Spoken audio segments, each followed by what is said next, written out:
15 वर्षापासून म्हणजे किमान 25 वयापर्यंत तुम्ही कोणत्या पद्धतीने तुमचं कोणाचं सोबत तुम्ही फिरतायत, मित्र कोण आहेत, त्यांचं संगत कोण आहेत, ह्याच्यावर तुमचं ओव्हरऑल म्हणजे कॅरेक्टर ओव्हरऑल लाईफ आधारित राहतं. सर, गेल्या काही वर्षांमध्ये तरुणांमध्ये सोशल मीडियाचं वापराचं प्रमाण वाढलेलं आहे.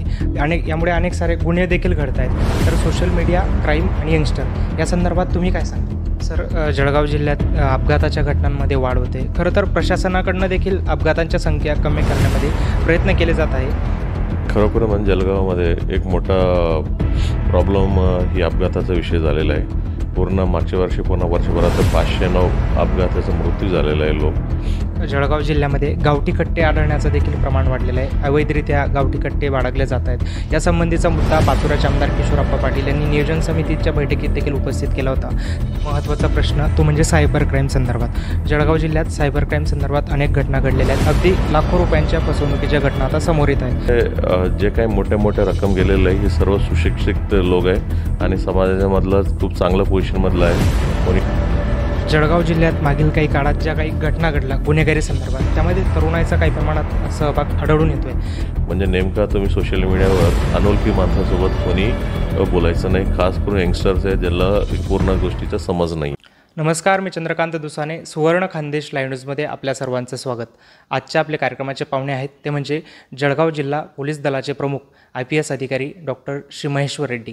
डॉक्टर महेश्वर रेड्डी यांच्याबाबत अधिक सांगायचं झालं तर ते आंध्र प्रदेशातील असून महाराष्ट्र बॅचच्या 2012च्या महाराष्ट्र कॅडरचे ते IPS अधिकारी असून त्यांनी आतापर्यंत महाराष्ट्रातील रायगड, चंद्रपूर, गडचिरोली तसेच आता जळगाव या ठिकाणी सेवा बजावली आहे. तसेच 2022मध्ये त्यांना महाराष्ट्राचे तत्कालीन राज्यपाल भगतसिंग कोश्यारी यांच्या हस्ते त्यांनी केलेल्या गडचिरोलीमध्ये कार्यासाठी तसेच शौर्यासाठी राष्ट्रपती पोलीस पदकानं सन्मानित करण्यात आलं होतं.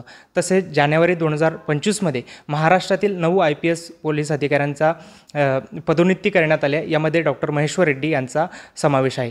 तसेच 4 फेब्रुवारी 2024 रोजी जळगाव जिल्ह्याचे पोलीस अधीक्षक म्हणून त्यांनी कार्यभार सांभाळला आणि आज त्यांना 1 वर्ष पूर्ण होतं आहे आणि त्यानिमित्त आपण हा संवाद साधतोय. सर, स्वागत आहे तुमचं सुवर्ण खानदेश लाईव्ह न्यूजमध्ये. धन्यवाद. नमस्कार. सर, आतापर्यंत वेगवेगळ्या ठिकाणी सेवा बजावली आहे. सर, त्याच अनुषंगाने माझा प्रश्न आहे की तुम्ही पोलीस प्रशासनात कशा पद्धतीने आलात आणि आतापर्यंतचा काम करण्याचा अनुभव कसा राहिला आहे? लहानपासून मला वर्दीतलं आवड होत्या आणि खास करून म्हणजे शासकीय काम, खास करून IAS किंवा IPS अशा अधिकाऱ्यांना म्हणजे आम्ही पेपरमध्ये बघितलं किंवा TV मध्ये बघितल्यावर आम्हाला तशा त्या पद्धतीनं व्हावा अशा मनात इच्छा होती. मी सुरुवातीला जे स्कूलिंग ही सर्व संपल्यानंतर म्हणजे जे कॉलेजमध्ये एंट्रन्स दिलं होते कॉलेजला जॉईन करण्यासाठी, एंट्रन्समध्ये मी MBBS मला नंबर लागले होते. मग गव्हर्नमेंट कॉलेजमध्येच माझी सीट भेटलं आणि MBBS करत असताना जे शेवटच्या वर्षी लास्ट इयर झालं आहे त्याच्यानंतर इंटर्नशिप चालू असताना म्हणजे एका मित्रांसोबत चर्चा करता म्हणजे असं IAS IPS MBBS degree holder बी IAS IPS भरपूर लोक प्रयत्न करतात आणि काही लोक MBBS असलेले अधिकारी देखील म्हणजे आहेत असे आम्हाला माहिती पडलं. म्हणजे जे मनात इच्छा होती ते पूर्ण करण्यासाठी किमान एकदा तरी आपण प्रयत्न करावा असं मला मनात वाटलं आणि मला जे काही मला भावना झाला त्या भावना माझ्या वडिलांसोबत आणि आई-वडिलांसोबत मी चर्चा केलं आणि त्यांनी देखील मला खूप प्रोत्साहन दिलं आणि प्रोत्साहन दिल्यावर आम्ही प्रयत्न केल्यानंतर म्हणजे पहिल्या अटेम्प्टला इंटरव्ह्यूपर्यंत पोहोचलो होते. नंतरच्या अटेम्प्टमध्ये रँक भेटलं होतं बट 510 रँक भेटलं होतं. त्याच्यामध्ये इंडियन रेल्वे ट्रॅफिक सर्व्हिस भेटलं होतं. त्याच्यातलं ट्रेनिंगमध्ये जॉईन झालं आणि परत मी अटेम्प्ट दिल्यावर मला 196 रँक भेटलं आणि त्या रँकमधून मला इंडियन पोलीस सर्व्हिस भेटल्यानंतर त्याचा रँक अनुसार आणि आपण दिलेल्या ऑप्शन अनुसार कोणता स्टेटला म्हणजे कॅडरमध्ये जायचं आहे त्याच्या असतात. मग मी दिलेला ऑप्शन माझ्या रँक अनुसार मला महाराष्ट्र कॅडर भेटलेलं आहे. 2012मध्ये मी इथं महाराष्ट्र कॅडर IPS झालं आणि त्याच्यानंतर तुम्ही सांगितलेल्याप्रमाणे वेगवेगळ्या ठिकाणी महाराष्ट्रामध्ये मी काम करण्यात आलेलं आहे. सर, 4 फेब्रुवारी 2024ला जळगाव जिल्ह्याचे SP म्हणून कार्यभार हाती घेतला. 1 वर्ष पूर्ण झालं आहे. या 1 वर्षात नेमक्या कशा पद्धतीने तुमच्या नेतृत्वात कारवाई करण्यात आली? मी 4 फेब्रुवारी 2024ला मी इथं जळगाव जिल्ह्याचे SP म्हणून चार्ज घेतलेला आहे. चार्ज घेतल्यापासून मागच्या पूर्ण वर्ष खूप बिझी होत्या. म्हणजे सर्वात प्रथम लोकसभाचं निवडणूक होत्या आणि ते झाल्याबरोबर म्हणजे आमचं पोलीस रिक्रुटमेंट सुरू झाले होते आणि पोलीस रिक्रुटमेंटला आपला जिल्ह्याचे 137 कॉन्स्टेबल आम्ही सिलेक्ट बी करण्यात आलेला आहे. त्यांना ऑर्डर देखील दिलेला आहे आणि त्याच्यानंतर लगेच पाठोपाठी गणेश उत्सव सुरू झाला. त्याच्यानंतर दुर्गा सुरू झाला. त्याच्यानंतर ती संपण्याच्या आधीच म्हणजे आपल्याला विधानसभाचं निवडणूक देखील सुरू झालेलं आहे आणि ते झाल्याबरोबर नंतर आणखीन काय सण उत्सव आला. पूर्ण वर्षभर आमचं खूप बिझी होत्या आणि वर्षभरातलं आमचं नेमका मेन एम होत्या जे 2 इलेक्शन होत्या ते शांततेने पार पडावी. कोणताही कायदा सुव्यवस्था प्रश्न बाधा येऊ नये किंवा सर्व लोकांनी जे काय पब्लिक आहेत त्यांना ना भीतता आपलं जे वोटिंगचं राईट आहे त्यांना ना भीतता ते बाहेर येऊन त्यांना आपलं मनाची इच्छाप्रमाणे त्यांनी वोटिंग करावे अशा वातावरण तयार करायचं होतं. त्याच्या अनुषंगाने आम्ही दोन्ही इलेक्शनमध्ये म्हणजे जे कोणी गुन्हेगारीची प्रवृत्ती असतील अशा प्रवृत्तीचं लोकांचं नाव काढलं आणि दोन्ही इलेक्शनना सर्व मिळून आम्ही 14,000 लोकांच्या विरोधात बॉन्ड घेण्यात आलेला आहे आणि त्याच्यासोबत 45 लोकांच्या विरोधात MPDAच्या अंतर्गत त्यांना कारवाई केलं. MPDAच्या अंतर्गत कारवाई केल्यानंतर जे गुन्हेगारी प्रवृत्तीचे असतील अशा लोकांना जेलमध्ये पाठवण्यात आलेलं आहे, जे कलेक्टरकडं आम्ही आदेश घेण्यात आलं आणि त्याच्यासोबत प्रत्येक एरियामधलं आम्ही मीटिंग घेऊन त्यांना इलेक्शनचं चांगलं वातावरण झालेलं आहे. म्हणजे आता तुम्ही कोणी पण म्हणजे ना भिवतं म्हणजे आपल्या इच्छाप्रमाणे तुम्ही वोटिंग करू शकता आणि दोन्ही इलेक्शनमध्ये सुदैवानं म्हणजे आपल्याकडं कोणताही अप्रिय घटना घडलेली नाही आहे आणि चांगल्या पद्धतीने इलेक्शन झालेलं आहे आणि जे काही बंदोबस्त आपल्यासमोर आले होते सर्व बंदोबस्त पण चांगल्या पद्धतीनं हाताळलं आणि पूर्ण वर्षभरातलं कोणताही असं मोठं घटना काय घडलेलं नाही आहे आणि जरी छोटा मोठा जे घटना घडलेलं आहे ते चांगल्या पद्धतीनं आम्ही प्रतिक्रिया केलं रिस्पॉन्स केलं आणि रिस्पॉन्स केलं की म्हणजे ती पण म्हणजे जे इनिशियली जे होते जे सिच्युएशन आहे चांगल्या पद्धतीनं हाताळलेलं आहे. जानेवारी महिन्याच्या अखेरीस रेल्वे अपघाताची दुर्दैवी घटना घडली. खरं तर रेल्वे अपघाताच्या वेळी पोलीस प्रशासनाने ज्या पद्धतीने मदतकार्य केलं ते प्रशंसनीय आहे. या मदतकार्याबद्दल तुम्ही काय सांगा? म्हणजे रेल्वे अपघातात जे काय घडलं म्हणजे खूप दुर्दैव आहे. म्हणजे माहिती पडल्यानंतर लगेचच म्हणजे जे रेल्वे अधिकाऱ्यांकडूनच आम्हाला माहिती भेटलं होतं आणि माहिती पडल्याबरोबर म्हणजे पाचोरा पोलीस स्टेशनचा जवळ होत्या. पाचोराचा इन्स्पेक्टरला आम्ही सांगितलेलं आहे. तो जे घटना घडलं 20-25 मिनिटात ते जागावर पोहोचला आणि जे घटना घडल्या होत्या त्या घटनामध्ये 12 लोक मृत्यू झाले होते. ते मृत्यू झालेल्या लोकांचं इनिशियली तिथं ट्रेन थांबून होते म्हणजे आपलं जे पोलीस तिथं पोचलं की आणि त्याच्यानंतर अर्धा तासात मी देखील तिथं पोचलं आणि जे 12 बॉडीज होत्या त्या 12 बॉडीजला आपलं जे ॲम्ब्युलन्स होतं बोलवलं होतं आणि ते इथं आणलं आणि जे इनिशियली म्हणजे खूप काय अफवा होत्या म्हणजे खूप लोक मरण पावलं असं काय भरपूर अफवा होत्या ती पण म्हणजे इनिशियली आम्ही पण खूप कन्फ्यूज झाला सेवा किंवा भरपूर काय अफवा होत्या सुरुवातीला. ते अफवा खरं आहे का खोटं आहे का ते आम्हाला पण म्हणजे पूर्णपणे खात्री करायला म्हणजे आम्हाला दीड तास आलं. हे सर्व झाल्यानंतर जे बॉडीज आहे त्या जळगावपर्यंत आणल्या आणि जे जखमी आहे त्यांना पाचोरा आणि इतर हॉस्पिटलमध्ये ॲडमिट करण्यात आलं होते आणि जळगावपर्यंत आणल्यानंतर सर्वात पहिलं ही आमच्याकडं जबाबदारी होते की म्हणजे नेमकं ही माणसं कोण आहे म्हणजे ही आयडेंटिफिकेशन देखील म्हणजे सर्व ओळख पटण्याचं काम 12 लोकांचं ओळख पटवलेलं आहे 1 दिवसामध्ये आणि त्यांच्या नातेवाईकांना संपर्क करून ते नातेवाईकांना इथं बोलवलेलं आहे आणि नातेवाईकांना बोलवल्यानंतर त्यांना हँडओव्हर बी केलं आणि जिल्हा प्रशासन आणि रेल्वे प्रशासनाने त्यांना ट्रान्सपोर्टेशनचं पूर्ण फॅसिलिटी करण्यात आलं आणि त्यांचं गावापर्यंत पोचवलेलं आहे.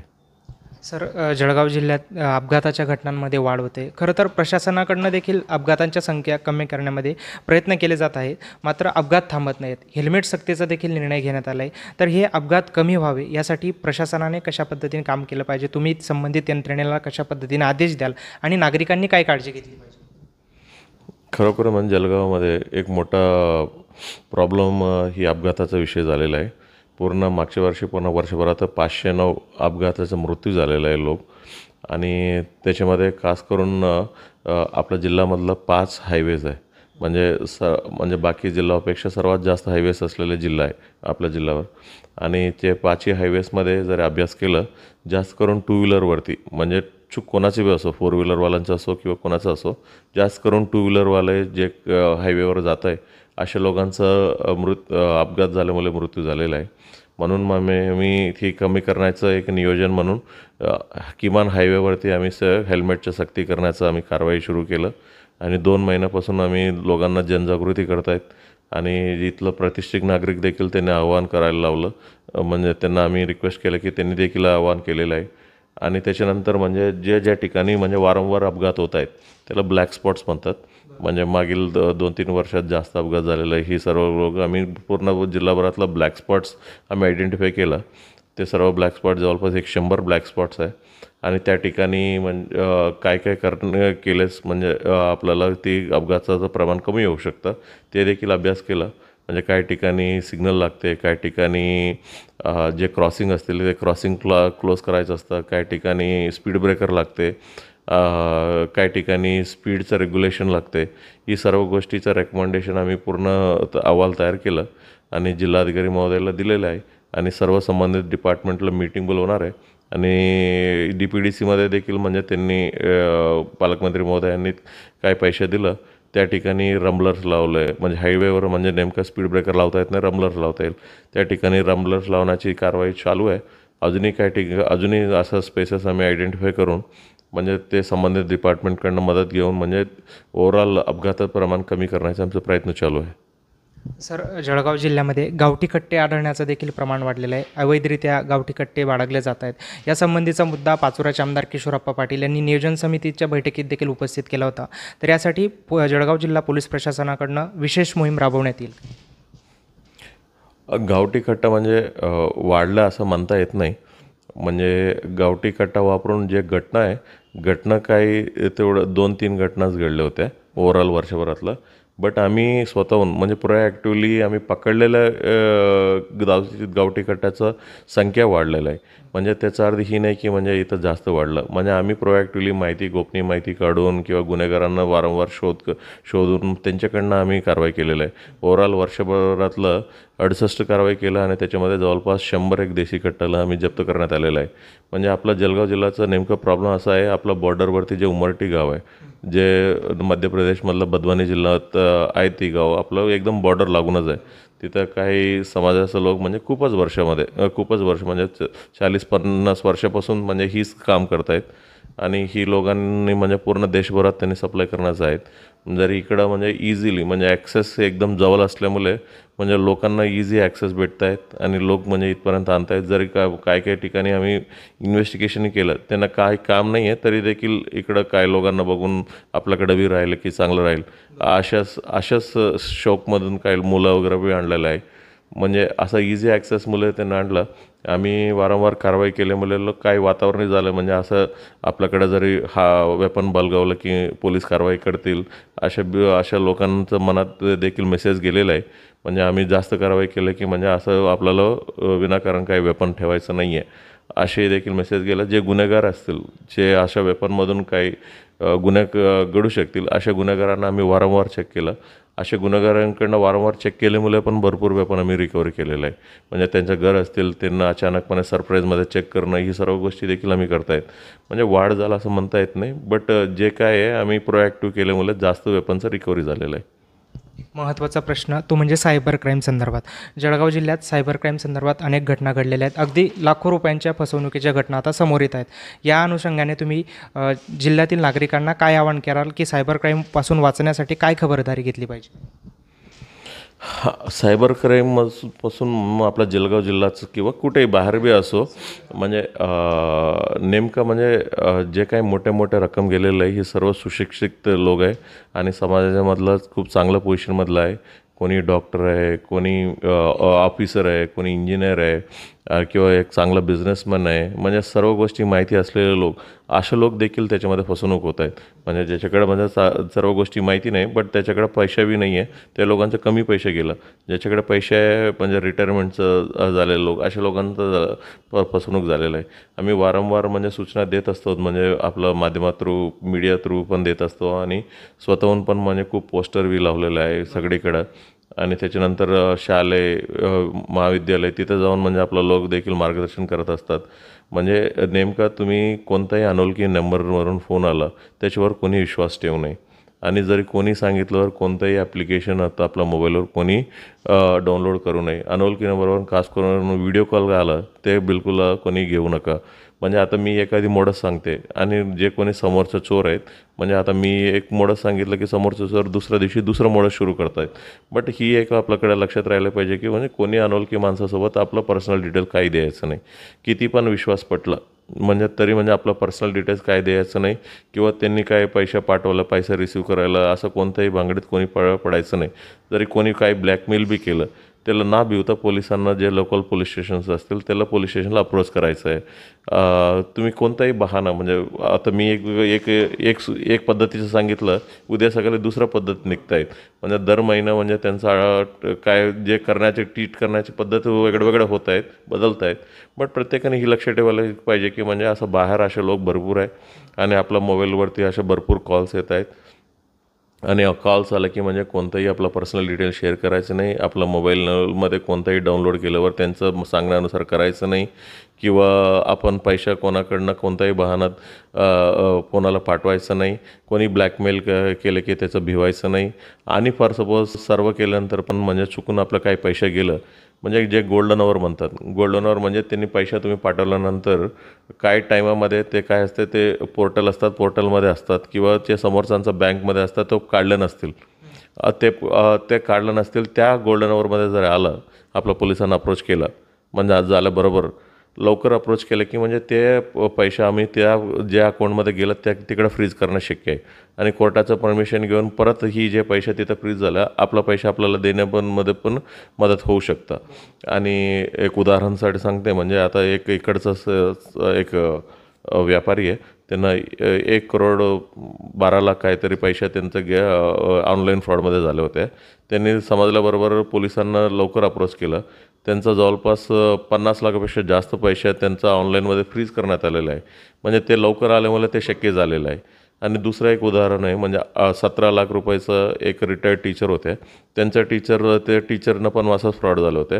बट त्यांनी आल्याबरोबर लवकर आपल्याकडे आलं. ते 17मध्ये ऑलमोस्ट 99% पैसे आपल्याला फ्रीज करणं शक्य झालं. ते पैसा परत देण्यामध्ये पण मदत झालेलं आहे. म्हणजे तुम्ही सर्व खबरदारी ते पहिला घ्या आणि त्याच्यानंतर काही अप्रिय घटना आपल्यासोबत गेला सायबरसोबत लवकर लोकल पोलीस स्टेशनला तुम्हाला अप्रोच करायचं आहे. आणि सायबरसाठी मदतीसाठी 1930 ही नंबर ते आहे, तुम्ही कधी कुठून बी तुम्हाला लावता येईल. जळगाव जिल्ह्यात मागील काही काळात ज्या काही घटना घडल्या गुन्हेगारी संदर्भात त्यामध्ये तरुणाईचा काही प्रमाणात सहभाग आढळून येतो आहे. या अनुषंगाने माझा शेवटचा प्रश्न असा आहे की ही गुन्हेगारी कुठेतरी थांबली पाहिजे, वाढती गुन्हेगारीला कुठेतरी थांबली पाहिजे व त्या अनुषंगाने तुम्ही जळगाव जिल्ह्यातील नागरिकांना काय आवाहन कराल, विशेषतः तरुणांना खास करून जे टीनेज असतात ही खूप टेम्पटेशन्स भरपूर असतात. म्हणजे टीनेज 15 वर्षापासून म्हणजे किमान 25 वयापर्यंत तुम्ही कोणत्या पद्धतीनं तुमचं कोणाचं सोबत तुम्ही फिरतायत, मित्र कोण आहेत, त्यांचं संगत कोण आहेत, ह्याच्यावर तुमचं ओव्हरऑल म्हणजे कॅरेक्टर आणि ओव्हरऑल लाईफ आधारित राहतं. म्हणजे असं चुकीच्या पद्धतीचं काम करणाऱ्या लोकांसोबत जरी फिरत असतील कदाचित म्हणजे आज तुम्ही त्याच्यावर सहभाग नाही, उद्या त्याच्यावरती त्यांच्यासोबत तुम्ही सहभाग होऊ शकाल किंवा त्यांचं जे काही चुकीच्या पद्धत असतील, गुन्हेगारी असतील किंवा काही आणि त्यांच्याकडनं फॉर सपोज एखादी चुकीचं व्यसन नाही म्हणजे व्यसनमध्ये कोणतंही व्यसन असो, ड्रग्ज असो, म्हणजे त्यांचं आशय करणाऱ्या माणसापासून लांब राहायचं आहे. आणि या वयाने म्हणजे काही टेम्पटेशन असेल ही टेम्पटेशनमध्ये कोणी बली पडायचं नाही आहे. ही वयात खास करून जे नागरिकमध्ये आईवडील पण त्यांच्यावरती मुलांवरती पण देखरेख ठेवायला पाहिजेत आणि मुलावरती देखरेख करून ते नेमकं बाहेर गेल्यावर काय करतात हे गोष्टीवर पण तुम्हाला लक्ष दिलं पाहिजेत. म्हणजे अशी गोष्टी आपल्या जिल्ह्यामध्ये वाढू नये म्हणून म्हणजे जे कोणी म्हणजे अशा गोष्टीवर आढळून येत आहेत म्हणजे टू व्हीलरचं कारवाई असो की टू व्हीलरमध्ये म्हणजे असं पुरा 3-3, 4-4 पुरा जे फिरत आहेत म्हणजे जोरजोरात हसता लोकांना डिस्टर्ब करता असं लोकांना पण म्हणजे पोलीस स्टेशनला आणून म्हणजे त्याच्यावरती मोठा कारवाई न करता त्यांच्या आईवडिलांना समज देऊन त्यांना सोडून अशा कारवाई करतायत. आणि कोणी असं ड्रग्स किंवा अशा गोष्टी कोणी करत असं गांजा अशा लोकांना देखील म्हणजे भरपूर लोकांना पोलीस स्टेशनला आणून त्यांना समज देण्यात येत आहेत. आणि त्याच्यानंतर गुन्हेगारी प्रवृत्तीचं जर कोणी झालं असतील त्याच्यावरती आम्ही नजर ठेवून आहेत. म्हणजे जर त्यांना म्हणजे 18 वर्षाचा खाली असतील त्याला पोलीस स्टेशनला बोलवता येत नाही. तरी देखील त्याच्यावरती देखरेख ठेवून त्यांचा व्यवहार कसा आहे याच्यावरती देखील आम्ही देखरेख ठेवून आहेत. ओव्हरऑलमध्ये असं वाढते असं म्हणता येत नाही, बट नियंत्रणात आहे जिल्हाभरात. म्हणजे 100% शून्य होतं आहे, आता कधी होणार नाही, बट नियंत्रणामध्ये आहे. सर, गेल्या काही वर्षांमध्ये तरुणांमध्ये सोशल मीडियाचं वापराचं प्रमाण वाढलेलं आहे. यामुळे अनेक सारे गुन्हे देखील घडत आहेत. तर सोशल मीडिया, क्राईम आणि यंगस्टर या संदर्भात तुम्ही काय सांगा? जरी सोशल मीडिया, क्राईम आणि यंगस्टर म्हणजे मी आपल्या जळगाव जिल्ह्यामध्ये मागील 1 वर्षात घडलेलं अलग अलग गुन्ह्याचं उदाहरण देतो, त्याच्यामधून तुम्हाला समजून येईल. म्हणजे एका इकडचाच रहिवासी आहे. म्हणजे त्यांना ऑनलाईनमध्ये एका मुलींना, यंग टीनेजर आहेत, त्यांना एक अनोळखी माणसाकडनं एक फ्रेंड रिक्वेस्ट आला. त्यांना चांगलं गोड गोड बोललेलं आहे आणि गोड बोलल्यानंतर त्या मुलींना एकदम विश्वास पटून म्हणजे माझे प्रेम आहेत असं ही सर्व सांगून त्याच्या मुलींचं एक प्रायव्हेट फोटोज त्यांनी मागून घेतलं. प्रायव्हेट फोटोज मागून घेतल्यानं की नंतर म्हणजे त्यांना उलट त्यांना ब्लॅकमेल केलं. आणि मी दुसऱ्या ठिकाणचं उदाहरण आहे, ब्लॅकमेल करून त्यांना नंतर फिजिकल रिलेशन बी ठेवण्यात आलं. नंतर काही दिवसानंतर त्या मुलींना वारंवार ब्लॅकमेल केल्यामुळे ते मुली डिप्रेशनमध्ये गेल्या होत्या. आणि फक्त मुलींसोबत नाही, मुलांसोबत देखील होऊ शकतं. मुलांनी पण म्हणजे असं काही चॅट केलं, मुलांना नंतर त्यांना ब्लॅकमेल करणं किंवा म्हणजे जे गोष्टी त्यांना करायचं नसतं त्यांच्याकडनं एखादी गुन्हेगारीमध्ये एखादी लिंक त्यांच्याकडनं बी करून घेणं, म्हणजे एखादी पार्सल डिलिव्हर करून घेणं किंवा एखादी गोष्ट अशा बोलून घेणं, म्हणजे ही गोष्टी पण त्यांना घडलेलं आहे. म्हणजे नेमका तुम्ही सोशल मीडियावर अनोळखी माणसासोबत कोणी बोलायचं नाही, खास करून यंगस्टर्स आहे ज्याला ही पूर्ण गोष्टीचा समज नाही अशी लोक. ही झालं गुन्हेगारीचं आणि ही सर्व गोष्टीचं. आणि दुसरा झाला social media influence on youngsters. Social media influence कसं राहतं, म्हणजे सोशल मीडियावर ज्या पद्धतीनं वेशधारण असतात त्याच पद्धतीचं वेशधारण राहायचं किंवा ज्या पद्धतीनं त्यांनी काही लोकांनी स्टाईलमध्ये काही केलं, फॉर सिगरेट पिलं त्या पद्धतीनं. काही लोकांनी इथं मुलं 3-4 गुन्हा असं झालेलं आहे की लहान मुलांनी म्हणजे असं वेपनसारखं पकडून म्हणजे त्यांना फोटो काढून त्यांनी रील्स काढलेलं आहे. म्हणजे अशी जे इन्फ्लुएन्स आहे हे चुकीचं इन्फ्लुएन्स होत आहे. म्हणजे इंटरनेट कसं वापरावं ते आपल्यावर आहे. म्हणजे मुलांनावरून त्याने काय मुलांनी इंटरनेट वापरून खूप नॉलेज, ते भरपूर नॉलेज आहे, ते नॉलेज त्यांच्यामधून नॉलेज घेतील आणि त्यांचा लाईफचा उपयोग पडेल तसे काम करतील का, किंवा दुसरा ज्या चुकीच्या गोष्टीच्या इन्स्पायर होऊन किंवा चुकीच्या गोष्टी माणसाकडनं फसून म्हणजे अशा काही होईल का, आपल्यावर आहे कशा पद्धतीनं तुम्हाला ही सोशल मीडिया वापरायचं आहे. आणि खास करून म्हणजे टीनेजमध्ये आणि जवळपास किमान 20-25 वर्षापर्यंत तुम्हाला खूप काळजीपूर्वक राहिलं पाहिजेत. आणि अनोळखी माणसं खास करून सोशल मीडियावर अनोळखी माणसासोबत अजिबात बोललं नाही पाहिजे. थँक्यू सर, तुम्ही तुमचा अत्यंत महत्त्वाचा वेळ आमच्यासाठी दिलात. खरं तर पोलीस प्रशासनातले अधिकारी म्हटलं तर त्यांचं वेळेचं खूप बंधन असतं आणि अत्यंत तुमचं शेड्यूल बिझी आहे, तरी तुम्ही आमच्यासाठी वेळ दिलात त्यासाठी मनापासून आभार. तर हे होते जळगाव जिल्हा पोलीस दलाचे प्रमुख SP डॉक्टर श्री महेश्वर रेड्डी. त्यांनी आपल्यासोबत दिलखुलासपणे संवाद साधला आहे. तसेच ते पोलीस प्रशासनात नेमकं कशा पद्धतीने आले, त्यानंतर पोलीस प्रशासनात आतापर्यंत कशा पद्धतीने काम करत आहेत, गेल्या वर्षभरात जळगाव जिल्ह्यात गुन्हेगारीच्या संदर्भात त्यांनी कशा पद्धतीने कारवाई केल्यात या संदर्भात माहिती दिली. तसेच सायबर क्राईम संदर्भात देखील त्यांनी विशेष सल्ला दिला आहे. आणि वेळीच जर संबंधितांनी पोलीस स्टेशनला तक्रार नोंदवली तर त्यापासून आपली फसवणूक होण्यापासून आपण वाचू शकतो असं देखील त्यांनी सांगितलं आहे. तुम्हालाही मुलाखत कशी वाटली हे कमेंट बॉक्समध्ये आम्हाला नक्की कळवा. तसेच सुवर्ण खानदेश लाईव्ह न्यूज या आमच्या YouTube चॅनलला कृपया सबस्क्राईब करा. धन्यवाद.